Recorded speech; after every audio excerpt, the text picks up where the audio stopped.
Hello students, good morning everybody. कल के lecture में हमने रिफाइनिंग ऑफ क्रूड मेटल जो स्टडी किया था और उसके अंदर हमने दो मेथड डिस्टिलेशन और लिक्वेशन, ये दो मेथड रिफाइनिंग के हमने जो ऑलरेडी स्टडी किया है। आज का जो हमारा लेक्चर होगा वो बाकी के जो प्यूरिफिकेशन मेथड्स हैं, बाकी के जो रिफाइनिंग मेथड्स हैं उस पर जो है बेस्ड होगा।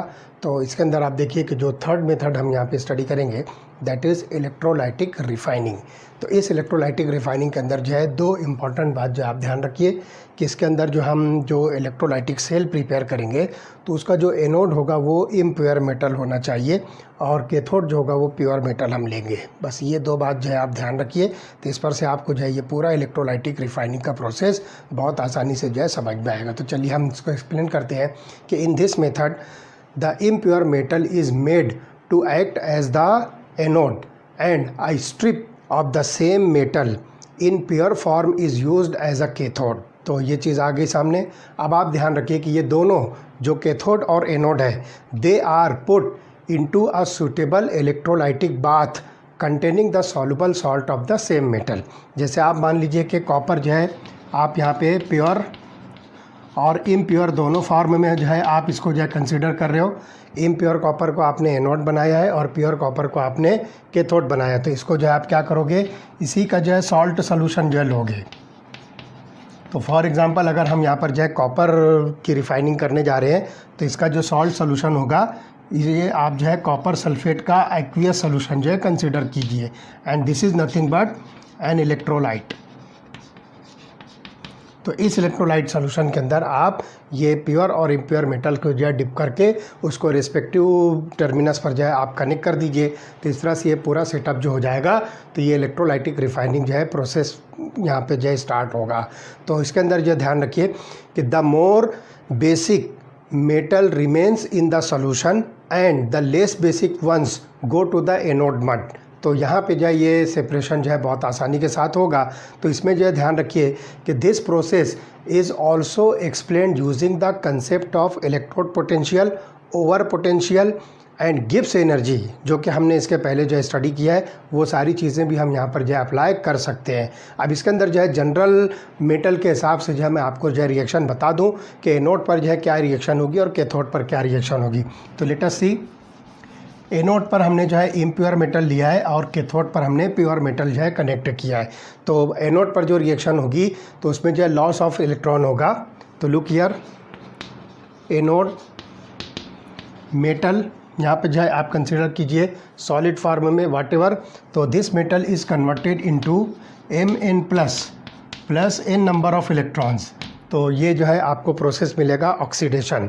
और इसी तरह से जब आप इसकी जो है कैथोड की रिएक्शन देखोगे तो इसमें जो है Mn plus n number of electrons that gives rise to metal. तो इस तरह से आप यहाँ पे जो है ये रिएक्शन जो है कैथोड और एनोड की जो है कंसिडर कर सकते हो। अब इसमें एग्जांपल लेंगे कि copper is refined using an electrolytic method and anodes are of impure copper and pure copper strips are taken as cathode, जैसे कि मैंने आपको पहले बताया। ठीक है, अब इसमें क्या होगा कि the electrolyte is acidic solution of copper sulphate and net result of the electrolysis is the transfer of copper in pure form from the anode to the cathode। तो यहाँ पर जो है एनोड से कैथोड का जो है कॉपर का जो है ट्रांसफ़र होगा जो इम्प्योर से प्योर फॉर्म की तरफ होगा।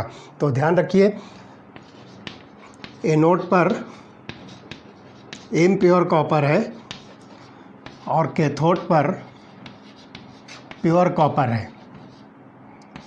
तो यहाँ पर जो ये इम्प्योर कॉपर जो है क्या होगा, ये ट्रांसफ़र होगा प्योर कॉपर की तरफ और इस तरह से ये इम्प्योर कॉपर जो है प्योर होने के बाद कैथोड के ऊपर जो है जाकर जो है कलेक्ट होगा। तो ये जो है प्रोसेस आपको मिलेगा।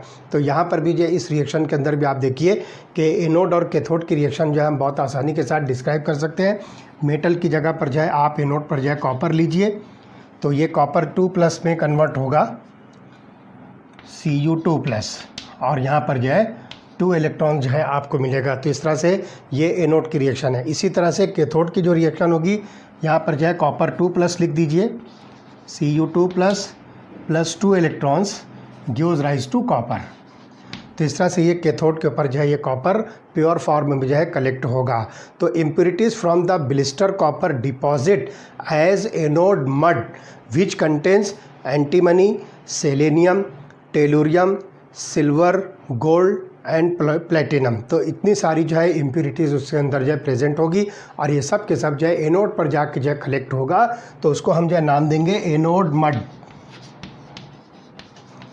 इसके अंदर जो ये सारी इम्प्योरिटीज़ जो है प्रेजेंट होगी और रिकवरी ऑफ दीज एलिमेंट में meet the cost of refining. तो आप इसको भी जो है रिकवर कर सकते हो डिफरेंट रिफाइनिंग प्रोसेस के ज़रिए से। तो जिंक में also be refined in this way. तो जैसे हमने यहाँ पर जो है कॉपर की जो है रिफाइनिंग किया है, इसी तरह से जो है आप जिंक की भी रिफाइनिंग कीजिए। तो एनोड पर जो है आप इम्प्योर जिंक रखिए, कैथोड पर जो है प्योर जिंक रखिए। तो जैसे यहाँ पर जो है इम्प्योर कॉपर है तो हम यहाँ पर इम्प्योर जिंक कहेंगे, प्योर कॉपर है तो यहाँ पे प्योर जिंक कहेंगे। तो impure zinc is transfer to pure zinc. तो ये जो है इलेक्ट्रोकेमिकल रिएक्शंस होगी और यहाँ पर आप लीजिए जिंक और यहाँ पर हो जाएगा Zn2++2 इलेक्ट्रॉन और ये हो जाएगा Zn2++2 electron gives rise to Zn। तो इस तरह से यहाँ पर जो ये रिफाइनिंग का प्रोसेस कंप्लीट होता है। चलिए अब आते हैं जोन रिफाइनिंग। बहुत इंटरेस्टिंग टॉपिक है ये। थर्ड जो मेथड है that is the zone refining.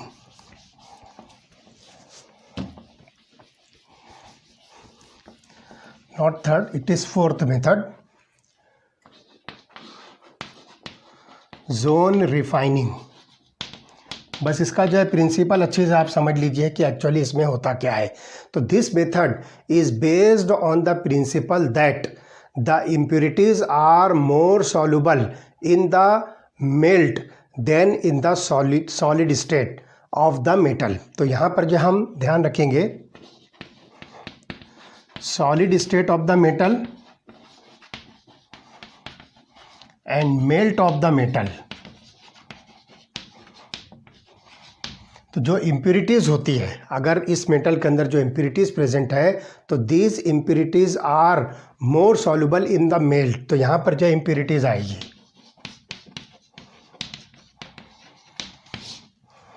तो these impurities are more soluble in the melt of the metal than the solid state of the metal. तो बिल्कुल सिंपली क्या करना है आपको कि मेटल के जो पीस को आप जो है हीट कीजिए। हीट करने के बाद जो है वो धीरे धीरे जो है थोड़ा सा सॉफ्ट होगी, मीन्स वो अपने जो है मेल्टिंग पॉइंट की तरफ जाएगी। तो इम्प्योरिटीज़ भी जो है उसके अंदर शिफ्ट होगी। तो solid state of the metal से इम्प्योरिटीज़ जो है मेल्ट ऑफ द मेटल में जो है कन्वर्ट हो ट्रांसफ़र होगी, शिफ्ट होगी। और इस तरह से इस प्रोसेस को आप बार बार रिपीट करोगे तो टोटल जो है इम्प्योरिटीज़ जो solid state of the metal के अंदर प्रेजेंट है वो शिफ्ट होगी मेल्ट ऑफ द मेटल में। इसके लिए आपको करना क्या है? तो बिल्कुल सिंपल जो है एक एपरेटस है जो कि हीटर होता है और उस हीटर को आपको जो है मेटल के ऊपर जो है मूव करना है और उसका मूवमेंट मैं अभी डायग्राम बना के बताऊंगा। आपकी बुक के अंदर भी जो है ये डायग्राम जो है बनी हुई है। तो इसके अंदर क्या होगा कि a mobile heater surrounding the rod of the impure metal is fixed at its one end and the molten zone moves along with the heater which is moved forward। तो यहाँ पर आप ध्यान रखिए कि एक मोबाइल हीटर होगा। तो लुक हियर,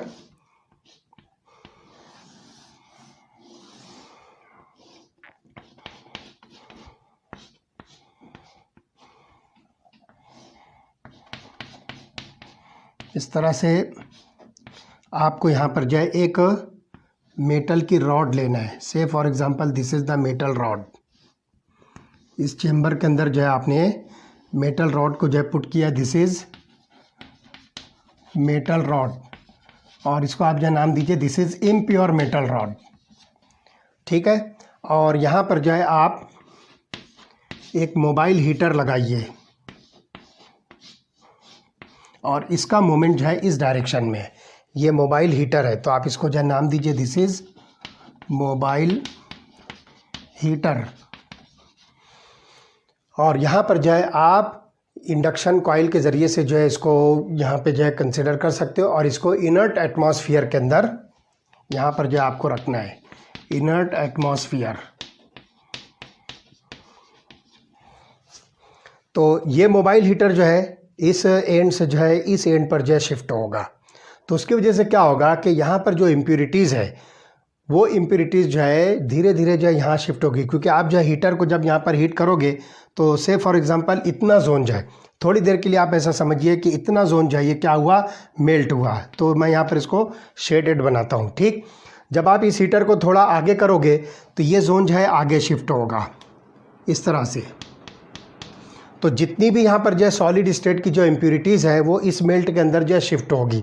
फिर हीटर को आप और आगे कीजिए, तो अब ये जो है इम्प्योरिटी मोल्टन फॉर्म जो है, मोल्टन मास जो है यहाँ पर बना, इस मेटल का जो है मेल्ट जो है यहाँ पर हुआ, तो जितनी भी इम्प्योरिटीज़ है वो यहाँ शिफ्ट होगी। फिर आप जो हीटर को और आगे ले जाइए तो ये जोन जो है आगे बढ़ेगा। जो मेल्ट जोन है, मेल्ट जोन ऑफ मेटल, ये हीटर के साथ साथ जो है ये भी शिफ्ट होगा। जिस डायरेक्शन में आप हीटर को शिफ्ट कर रहे हो उसी डायरेक्शन में ये मेल्ट ऑफ द मेटल भी शिफ्ट होगा। होते होते वो जो है इस कॉर्नर पर आएगा। तो से फॉर एग्जांपल कुछ देर के बाद जो है ये पूरा मेल्ट जो है मेटल का यहाँ पर आया, तो सारी इम्प्योरिटीज़ भी जो है यहाँ पर आएगी। अब आप यहाँ पर जो है और ज़्यादा इफ़िशियंसी लाने के लिए इस हीटर को, अब यहाँ पर ये हीटर चल के आ गया, इस हीटर को वापस आप यहाँ पर लाओ और फिर धीरे धीरे इसको सरकाओ, तो वापस जो है मेल्ट जोन जो है बनता जाएगा और धीरे धीरे जो है क्या होगी, इम्प्योरिटी फिर यहाँ पर जमा होगी। फिर इस हीटर को आप जो है वापस इस एंड पर लाओ, तो वापस जो है उसको वैसी जो है आप जो है शिफ्ट कीजिए इस कॉर्नर पर। तो इस तरह से multiple movement of the heater है ना, कई बार जो है ये प्रोसेस जब आप रिपीट करोगे तो हर बार जो है ये solid state of the metal की जितनी भी इम्प्योरिटीज़ है वो सब मेल्ट ऑफ द मेटल के अंदर शिफ्ट होगी और ये melt zone of the metal जो है हीटर के साथ जो है शिफ्ट होगा। और से फॉर एग्जांपल आपने जो है लेफ़्ट टू राइट जो है हीटर का मूवमेंट शो किया है, तो सारी जो है मेल्ट जो है ना, ये मेटल का जो है मेल्ट जो है ये राइट कॉर्नर पर जो है जाकर जमा होगा और सारी इम्प्योरिटीज़ भी उसी के अंदर जो है शिफ्ट होगी। तो कई मरतबा जो है रिपीट करने के बाद जितनी भी इम्प्योरिटीज़ जो है solid state of the metal की है वो यहाँ पर आ जाएगी। उसके बाद आप क्या कीजिए, हीटर बंद कीजिए और आप जो है इस रॉड को निकालिए और यहाँ से जो है इस रॉड को जो है कट करके आप इतना पोर्शन जो हटा दीजिए। अब ये जो बाकी का पोर्शन आपको दिख रहा है ये सब के सब जो है प्योर मेटल का पोर्शन है। तो this process is repeated several times and the heater is moved in the same direction again and impurities get concentrated at one end. तो यहाँ पर आप देख रहे हो कि इम्प्योरिटीज़ जो है राइट हैंड साइड की तरफ जो है कॉन्सनट्रेट हो रही है, राइट एंड की तरफ जो है कॉन्सनट्रेट हो रही है and this and is cut off. This method is very useful for producing semiconductors and other metals of high purity. For example, germanium, silicon, boron, gallium, indium, इतनी मेटल्स को जो है आप इस मेथड के ज़रिए से प्यूरीफाई कर सकते हो, उसकी रिफाइनिंग कर सकते हो। जैसे कि जर्मेनियम है, सिलिकॉन है, बोरॉन है, गैलियम और इंडियम, तो ये सारी मेटल्स को जो है आप इस मेथड से रिफाइन कर सकते हो। So this is zone refining. चलिए नेक्स्ट मेथड हम स्टडी करेंगे, that is called as vapour phase refining. Fifth method, vapour phase refining. अब इसमें जो है आप ध्यान रखिए कि इस मेथड के अंदर the metal is converted into its volatile component. Metal को आप उसी के वोलेटाइल कंपाउंड के अंदर जो है कन्वर्ट करोगे, बस ये इसका जो है मेन प्रिंसिपल है। तो this metal which is to be purified is converted into the volatile compound which is collected and decompose to give the pure metal. So different requirements are there. तो इसके अंदर जो है कुछ रिक्वायरमेंट्स होंगे कि किस तरह से आप जो है मेटल को उसके जो है वोलेटाइल कंपाउंड में कन्वर्ट करोगे और फिर से जो है वो मेटल कैसे रिकवर होगी। तो पहला जो इसके अंदर रिक्वायरमेंट है कि the metal should form a volatile compound with an available reagent. तो जो भी रिएजेंट आपके पास अवेलेबल है उस रिएजेंट के साथ वो मेटल वोलेटाइल कंपाउंड जो फॉर्म करना चाहिए। और second, the volatile compound should be easily decomposable so that the recovery of the metal is easy। तो जब आप जो है ये volatile compound जब बनाते हो तो ये बहुत आसानी के साथ जो है क्या होना चाहिए, डीकम्पोज होना चाहिए, ताकि मेटल की रिकवरी जो है ईजी हो जाए, मेटल को आप जो है ईजीली ऑब्टेन कर सको। तो इसके अंदर जो है दो एग्जांपल्स हम जो है डिस्कस करेंगे, जिसमें पहली एग्जांपल है Mond process for refining nickel. तो चलिए देखते हैं वेपर फेज रिफाइनिंग के अंदर पहला process मॉन्ड process.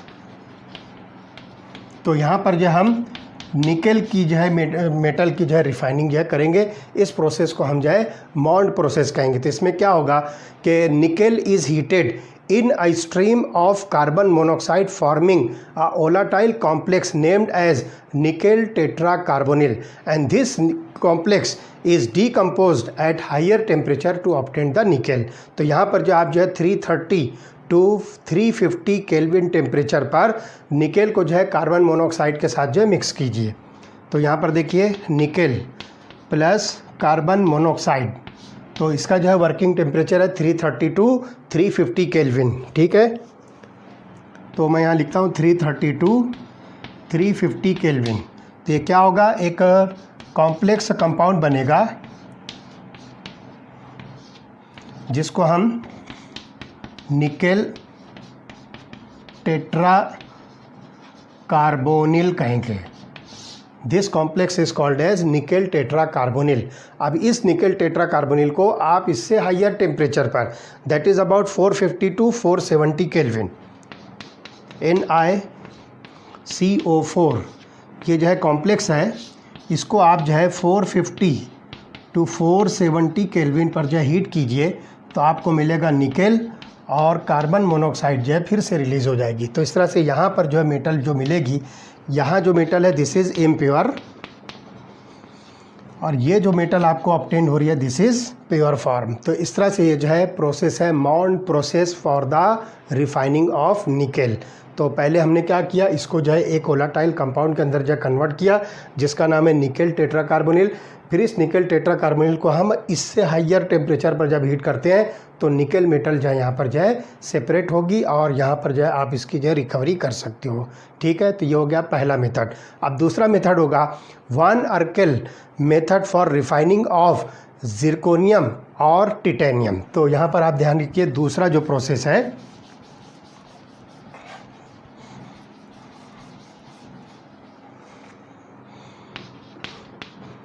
One Arkel method, इसके अंदर आप जो है टिटेनियम या जिरकोनियम को जो है रिफ़ाइन कर सकते हो। तो इसके अंदर जो है आपको क्या करना है, ध्यान से सुनिए। तो this method is very useful for removing all oxygen and nitrogen present in the form of impurity in certain metal like zirconium and titanium। तो the crude metal is heated in an evacuated vessel with iodine and the metal iodide being more covalent volatiles। ठीक है, तो यहाँ पर जो है zirconium को जो है आप फॉर एग्जांपल आयोडीन के साथ जो रिएक्ट कीजिए, तो ये आपके पास जो है इम्प्योर जिरकोनियम है, इसको जो है आप आयोडीन के साथ जो है रिएक्ट कीजिए तो आपको मिलेगा ZrI4 जिरकोनियम टेट्रा आयोडाइड जो है आपको यहाँ पर जो है प्रोडक्ट मिलेगा। तो ये जो है वोलाटाइल कंपोनेंट है, तो ये बहुत आसानी के साथ जो है जब आप इसको हीट करोगे तो ये वोलाटाइल होकर वापस जो है जिरकोनियम को जो है सेपरेट करेगा। तो the metal iodide is decomposed on a tungsten filament electrically heated to about 1800 Kelvin। तो the pure metal deposits on the filament. तो टंगस्टन फिलामेंट के ऊपर जो है आप इस जिरकोनियम आयोडाइड को जो है हीट कीजिए अबाउट 1800 केल्विन पर, तो जिरकोनियम जो है टंगस्टन फिलामेंट पर जो है डिपॉजिट होगी प्योर फॉर्म में और वापस से जो है आयोडीन इसमें से निकल जाएगा। तो इस तरह से यहाँ पे जो है प्योर मेटल जो है जिरकोनियम आपको जो है मिलेगी। तो ये मेथड को हम जो है नाम देंगे van Arkel method for the refining of titanium और जिरकोनियम, और मॉन्ड प्रोसेस को हम जो है नाम देंगे रिफाइनिंग ऑफ निकेल। ठीक है, तो ये हो गया वेपर फेज रिफाइनिंग। अब इसमें जो है लास्ट मेथड जो है that is the chromatographic method. तो चलिए देखते हैं क्रोमेटोग्राफिक मेथड्स में क्या होगा। 11th के चैप्टर में हमने जो है ये क्रोमेटोग्राफिक मेथड को जो है बहुत डिटेल में स्टडी किया, इसलिए हम यहाँ पर उसकी ज़्यादा डिटेल्स नहीं लेंगे। सिर्फ हम ये बता देंगे कि किस तरह से मेटल्स को जो है क्रोमेटोग्राफिक मेथड के ज़रिए से किस तरह से रिफ़ाइन किया जाता है। तो हम यहाँ पर लिखेंगे क्रोमेटोग्राफिक टेक्निक्स।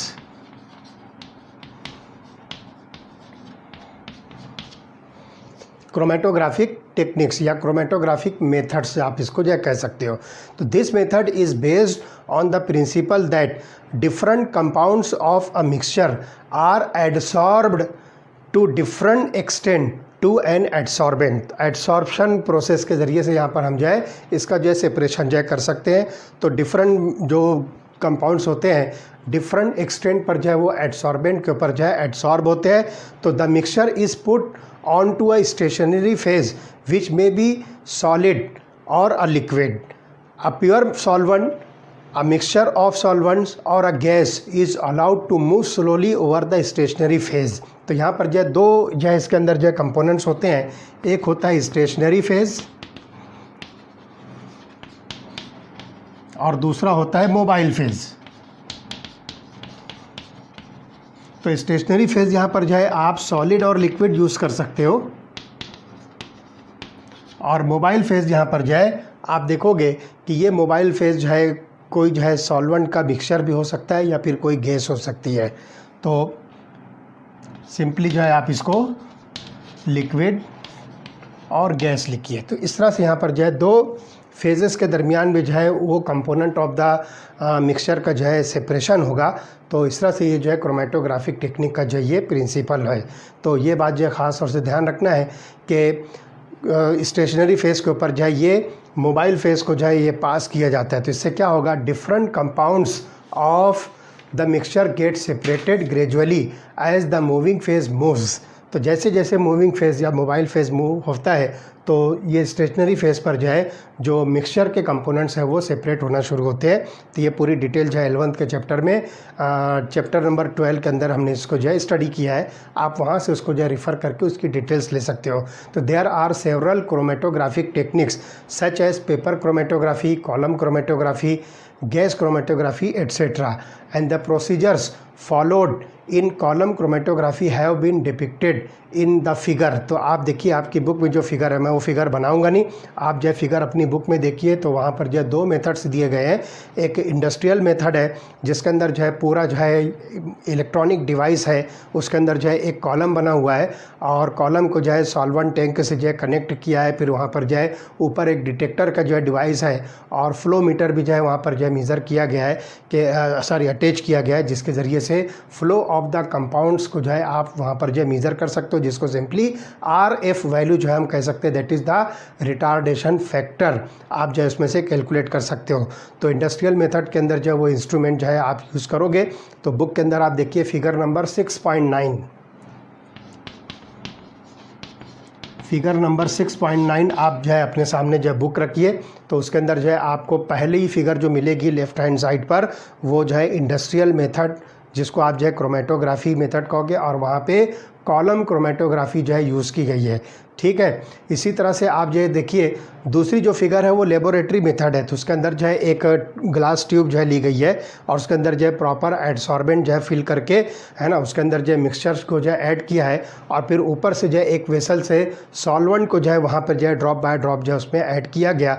और दूसरी फिगर उसी के बाजू में जो बनी हुई है तो उसके अंदर जो है दो कलर्ड बैंड्स जो है बताए गए हैं। तो वहाँ से आप देखिए कि उनको जो है सेपरेट किया जा रहा है। सॉल्वेंट फ्लो होता रहेगा स्टेशनरी फेस पर, तो उसी के साथ जो है कलर्ड बैंड जो है नीचे मूव करेंगे और थोड़ी देर के बाद जो है पहला जो है कलर जो है सेपरेट होगा। फिर और जो है आप सॉल्वेंट फ्लो करते जाइए तो दूसरे कलर वाला बैंड भी जो है सेपरेट होकर जो है अलग से निकल जाएगा। तो ये कॉलम क्रोमेटोग्राफी से आप बहुत आसानी के साथ जो है प्यूरिफिकेशन कर सकते हो। तो ये टॉपिक हमने जो है ऑलरेडी डिटेल में स्टडी किया हुआ है। आप क्लास जो है यूनिट नंबर 12 जो है सॉरी नॉट यूनिट नंबर 12, आप देखिए कि 11th के अंदर जो बेसिक टेक्निक्स एंड प्रोसेस आप जो है वहाँ पर देखिए उस चैप्टर के अंदर, है ना, ऑर्गेनिक केमिस्ट्री का जो चैप्टर है उसके अंदर जो है ये डिटेल में जो है डिस्कस किया गया है। तो वहाँ से जो है आप देखिए कि प्यूरिफिकेशन मेथड जैसे कि डिस्टिलेशन है, क्रिस्टलाइजेशन है और इसी तरह से जो है सॉल्वेंट एक्सट्रैक्शन है और भी बहुत सारे मेथड्स हैं। उसके अंदर क्रोमेटोग्राफी भी हमने एक मेथड जो है स्टडी किया है, तो आप उसमें से उसको रिफ़र कर सकते हो। तो ठीक है, तो इस तरह से इंडस्ट्रियल मेथड और लेबोरेटरी मेथड, ये दो मेथड से हम क्रोमेटोग्राफिक टेक्निक के ज़रिए से मेटल्स की जो है रिफाइनिंग कर सकते हैं, प्यूरिफिकेशन कर सकते हैं। अब लास्ट टॉपिक जो बचता है that is the uses of aluminium, copper, zinc and iron. तो जो डिफरेंट जो मेटल्स हमने जो है स्टडी किया है यहाँ पर एक्सट्रैक्शन में, उनके यूजेस हम यहाँ पर जो स्टडी करेंगे। तो लेट अस सी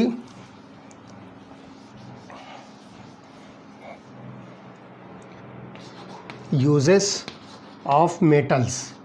तो जो मेटल हमने यहाँ पर जो एक्सट्रैक्शन में स्टडी किया है that is aluminium, copper, zinc and iron. Aluminium, copper, zinc and iron. तो ये जो है 4 मेटल्स के जो है यूजेस कहाँ कहाँ पर जो है आप इसको जो है यूज़ करोगे। तो aluminium foils are used as wrappers for food materials. तो आप देखिए फूड मटेरियल को पैक करने के लिए रैपर्स के तौर पर, रैपर्स, तो इसके अंदर जो है एल्यूमिनियम फॉइल्स जो है हम यूज़ करते हैं फूड मटेरियल्स को जो है पैक करने के लिए, है ना, उसको रैप करने के लिए, उसको लपेटने के लिए हम एल्यूमिनियम फॉइल्स जो है यूज़ करते हैं। The fine dust of metal is used in paints and lacquers. तो फाइन डस्ट जो है यहाँ पर पेंट्स एंड लैकर्स, तो इसके फाइन डस्ट किसके, एल्यूमिनियम के बारीक बारीक जो है छोटे छोटे जो है पार्टिकल्स होते हैं, उसको जो है आप पेंट्स या लेकर्स के अंदर जो इसको यूज़ कर सकते हो। इसी तरह से aluminium being highly reactive is also used in the extraction of chromium and manganese from their oxides. तो यहाँ पर जो है extraction of chromium and manganese from their oxides, तो ये एक जो है यूज़ आपको एल्यूमिनियम का मिलेगा। तो इस तरह से यहाँ पर जो है ध्यान रखिए। इसी तरह से wires of aluminium are used as electricity conductors. Electricity conductors, इसके अंदर हम वायर ऑफ एल्यूमिनियम जो है यूज़ करेंगे। तो आप देखिए हमारे घरों के अंदर भी जो इलेक्ट्रिसिटी जो करते हैं तो जनरली वहाँ पे जो है कॉपर या एल्यूमिनियम का वायर जो है यूज़ करते हैं। तो इलेक्ट्रिसिटी कंडक्टर्स, इसकी जो है कंडक्टिविटी बेस्ड होती है, इसलिए यहाँ पर जो है इलेक्ट्रिकल कंडक्टिविटी के लिए यहाँ पर जो है वायरिंग के अंदर जो हम एल्यूमिनियम मेटल के वायर जो है यूज़ करते हैं। इसी तरह से ध्यान रखिए alloys containing aluminium being light are very useful. तो एल्यूमिनियम के अलॉयज़ भी जो है बहुत ही यूज़फुल होते हैं क्योंकि ये लाइट वेट होते हैं, इसलिए बहुत सारे जो है मटेरियल्स बनाने में इसको जो है यूज़ किया जाता है। तो ये जो हो गए यूजेस ऑफ एल्यूमिनियम। चलिए अब आते हैं कॉपर के यूजेस। तो copper is use for making wires used in the electrical industry and for water steam pipes. ठीक है, तो यहाँ पर देखिए कॉपर के यूजेस हम जो है अब आपको बता रहे हैं। तो यहाँ पर आप ध्यान रखिए कि वायर्स बनाने में इसको जो है यूज़ करेंगे। इसी तरह से वाटर एंड स्टीम पाइप्स, इसके बनाने में जो है कॉपर का जो है यूज़ होता है। तो वाटर और स्टीम पाइप बनाने के लिए यहाँ पर जो है आप कॉपर मेटल का जो यूज़ करोगे। It is also used in several alloys that are rather tougher than the metal itself. तो यहाँ पर जो है अलॉयज़ फॉर्मेशन में भी जो है कॉपर को जो है आप यूज़ करोगे, क्योंकि ये जो है ओरिजिनल मेटल के कंपैरिजन में ये अलॉय ऑफ द कॉपर जो है ये बहुत ही टफ होती है, बहुत ही स्ट्रांग होती है। तो एग्जांपल आप देखिए कि ब्रास, तो यहाँ पर जो है अलॉयज़ में आप देखिए ब्रास जो है यहाँ पर जो है जिंक के साथ जो है आप मिक्स कीजिए कॉपर को। इसी तरह से ब्रोंज़ में जो है आप जो है टिन के साथ, ब्रोंज़ में जो है आप जो है टिन के साथ जो इसको मिक्स करो कॉपर को। और इसी तरह से यहाँ पर जो है ध्यान रखिए कि क्वाइनेज अलॉय जिसके अंदर जो है आप निकेल के साथ इसको जो है मिक्स करोगे, क्वाइनेज अलॉय, तो इसमें निकेल के साथ जो है आप कॉपर को जो है मिक्स करोगे। तो क्वाइनेज अलॉय जो है यहाँ पर जो है ये कॉइन्स बनाने में जो है इसका यूज़ होता है, जो सिक्के होते हैं, है ना, तो ये बनाने में जो है ये क्वाइनेज अलॉय के अंदर कॉपर को जो है यहाँ पर क्या करते हैं, निकेल के साथ जो है मिक्स करते हैं। तो इस तरह से ही ये हो गया यूजेस ऑफ कॉपर। चलिए आते हैं नेक्स्ट, यूजेस ऑफ जिंक। तो देखते हैं कि जिंक को हम जो है कहाँ कहाँ पर यूज़ कर सकते हैं। तो let us see, zinc is used for galvanizing iron. Galvanizing iron जो है बहुत आसानी के साथ जो है ये क्या होती है, इसके ऊपर रस्टिंग होती है। ये बहुत इजीली करोडेबल मेटल है, तो इसके करोजन को बचाने के लिए ये सेफ्टी कोटिंग होती है जिंक की, तो उस प्रोसेस को गैल्वानाइजेशन ऑफ आयरन कहते हैं। तो this zinc is used for galvanizing iron so that the iron metal can be made safe from corrosion. तो उसको जो है करोजन से बचाने के लिए, उसके ऊपर जो है रस्टिंग से बचाने के लिए यहाँ पर हम जिंक की जो है कोटिंग करते हैं। It is also use in large quantities in batteries. तो जिंक को जो है आप बैटरीज़ के अंदर भी जो है यूज़ करोगे। तो it is constituent of many alloys. Zinc जो है बहुत सारी अलॉयज़ का जो है कंस्टिट्यूएंट है। जैसा कि आप देखिए ब्रास के अंदर आप देखोगे कि कॉपर जो है 60% होता है और जिंक जो है 40%। तो कॉपर 60% एंड जिंक 40%। तो इस मेटल इस अलॉय को हम जो है यहाँ पर नाम देंगे ब्रास। ठीक है, इसी तरह से जर्मन सिल्वर जिसको हम कहेंगे, जर्मन सिल्वर। तो जर्मन सिल्वर के अंदर देखिए क्या होता है कि कॉपर जो है इसमें 25 to 30% होता है। Copper 25 to 30%। और फिर बाकी बचा जो है आप देखोगे जिंक, तो जिंक इसके अंदर जो है 25 to 30% होता है, 25 to 30%। और इसमें एक और मेटल होती है that is nickel, it is about 40 to 50%। तो निकेल इसके अंदर 40 to 50% यूज़ करेंगे। तो ये तीन मेटल्स मिलकर जब अलॉय बनता है तो ये जर्मन सिल्वर होती है, जिसमें जिंक भी जो है इसका एक कंपोनेंट है। ठीक है, तो इसी तरह से ध्यान रखिए कि zinc dust is use as a reducing agent in the manufacture of dye stuff, paint etcetera. तो जिंक डस्ट ये जो है बेस्ट रिड्यूसिंग एजेंट है। बहुत सारी केमिकल रिएक्शंस के अंदर आप जो है जिंक डस्ट को जो है रिड्यूसिंग एजेंट के तौर पर जो है यूज़ कर सकते हो। तो these are the uses of zinc. चलिए अब आते हैं last, that is uses of iron. तो आयरन को हम जो है कहाँ कहाँ पर जो है यूज़ करेंगे, क्या क्या चीज़ें जो है इससे बनाई जा सकती है। तो let us see uses of iron. तो cast iron which is the most important form of iron is used for the casting stoves, railway sleepers, gutter pipes, toys etcetera. इतनी सारी चीज़ें जो है इसमें जो है बनाई जाती है, जिसको हम जो है कास्ट आयरन कहेंगे। तो रेलवे स्लीपर्स,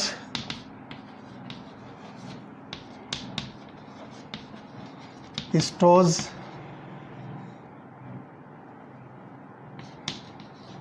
टॉयज़ एट्सेट्रा, इतनी सारी चीज़ों जो है को कास्ट करने के लिए हम इसमें जो है कास्ट आयरन जो है यूज़ करते हैं। ठीक है, इसी तरह से गटर के पाइप वगैरह भी, उसकी भी कास्टिंग जो है यहाँ पर इसी कास्ट आयरन से होती है। ठीक है, ये कौन से टाइप का आयरन है हम इसके पहले वाले लेक्चर के अंदर जो आपको बता चुके हैं, टाइप्स ऑफ आयरन, जिसमें कास्ट आयरन है, पिग आयरन है, रॉट आयरन है। इस तरह से इसमें कार्बन के कंटेंट जो है डिफरेंट होते हैं, उसकी बेसिस पर इसकी अलग अलग जो है क्वालिटी और टाइप बनती है। ठीक है, इसी तरह से दूसरा जो है ध्यान रखिए कि it is used in the manufacture of wrought iron and steel. तो wrought iron and steel making. तो ध्यान रखिए कि कास्ट आयरन को आप जो है रॉट आयरन और स्टील मेकिंग में जो है यूज़ कर सकते हो। अब ध्यान रखिए कि अब अगला जो टाइप हमारे पास रॉट आयरन, तो wrought iron is used in making the anchors, wires, bolts, chains and agricultural implements. तो रॉट आयरन देखिए हम कहाँ कहाँ पर जो यूज़ करेंगे। इस रॉट आयरन को हम जो है एंकर्स, वायर्स, इसी तरह से आप देखिए bolt, chain and agricultural tools. And agricultural implements, या सिंपली आप जो है एग्रीकल्चरल टूल्स जो है कह सकते हो। तो इतनी सारी चीज़ें जो है आप इस रॉट आयरन से जो है प्रिपेयर कर सकते हो। Steel finds a number of uses, तो स्टील जो है आप देखिए कि बहुत सारे जो है यूजेस इसके जो हो सकते हैं। Alloy steel is obtained from other metals are added to it, तो यहाँ पर जो है स्टील के अंदर जो है आप अलॉय स्टील भी जो है मिला दीजिए, तो एक बहुत ही हाई क्वालिटी और हाई स्ट्रेंथ की जो है आपको जो है मेटल मिलेगी, जिसको आप जो है बहुत सारी चीज़ें बनाने में जो है यूज़ कर सकते हो। Nickel steel is used for making cables, automobile and aeroplane parts, pendulum, measuring tapes etcetera. तो यहाँ पर जो है निकेल स्टील जो होता है वो इतनी सारी चीज़ों में, ऑटोमोबाइल के पार्ट्स हैं, एरोप्लेन के पार्ट्स हैं, और इसके अलावा जो है पेंडुलम और मेजरिंग टेप्स बनाने में जो है आप यूज़ कर सकते हो। इसी तरह से आप जो है ध्यान रखिए कि chrome steel is use for cutting tools and crushing machines, and stainless steel is use for the cycles, automobiles, utensil, pens etcetera. तो इतनी सारी जगहों पर जो है क्रोम स्टील को जो है आप यहाँ पर क्रशिंग मशीन्स और कटिंग टूल्स बनाने में यूज़ करोगे। इसी तरह से जो है स्टेनलेस स्टील जो होता है इसको आप जो है साइकिल बनाने में, ऑटोमोबाइल्स बनाने में, यूटेंसिल्स जो घर के अंदर हम जो है बर्तन वगैरह यूज़ करते हैं उसमें, और इसी तरह से जो है पेन बनाने के अंदर जो है आप इसको यूज़ कर सकते हैं। तो these are the uses of metals like aluminium, copper, zinc and iron. और इस तरह से हमारे जो चैप्टर है general principles and process of isolation of elements, ये यहाँ पर जो है कंप्लीट होता है। बिल्कुल ईजी और सिंपल जो है चैप्टर है। आप इसको अच्छी से तवज्जो से वीडियोस को बार बार सुनोगे, अपनी बुक से जो है इसको जो अच्छी तरह से पढ़ोगे तो ये चैप्टर बहुत आसानी के साथ आपको जो है समझ में आएगा। और ध्यान रखिए कि इस चैप्टर में से बहुत सारे क्वेश्चंस होते हैं, जैसे कि जो मेक द पेयर्स टाइप के भी क्वेश्चंस इसके अंदर आते हैं, जैसे कि ये जो है ABCD पॉइंट पर जो है आपको डिफरेंट मेटल्स दी जाएगी और दूसरे कॉलम में आपको उसके जो है ओर्स दी जाएगी, तो सही पेयर आपको जो है मैच करना होता है। या फिर जो है किसी मेटल की ओर को जो है क्या नाम दिया है, उसके केमिकल फार्मूले क्या होते हैं, या फिर मेटल की रिफाइनिंग के लिए जो है प्रॉपर प्रोसेस क्या होता है, इस टाइप के जो है सिंपल मल्टीपल चॉइस क्वेश्चन जो है पूछे जाते हैं। तो आप इस चैप्टर को रिवाइज़ कीजिए बार बार, तो बहुत आसानी के साथ समझ में आएगा। ज़्यादा स्टडी करने की इसमें जो है ज़रूरत नहीं है। अच्छी तरह से अगर आपने इसको जो है समझ लिया तो फिर इसके किसी भी टाइप के क्वेश्चंस अगर आते हैं तो आप इस चैप्टर के उन क्वेश्चंस को बहुत आसानी के साथ जो है अटेम्प्ट कर सकते हो। इसके बाद हम जो है 12th का जो P ब्लॉक एलिमेंट जो रिमेनिंग पोर्शन है वो हम जो है स्टडी करेंगे नेक्स्ट लेक्चर से। ओके।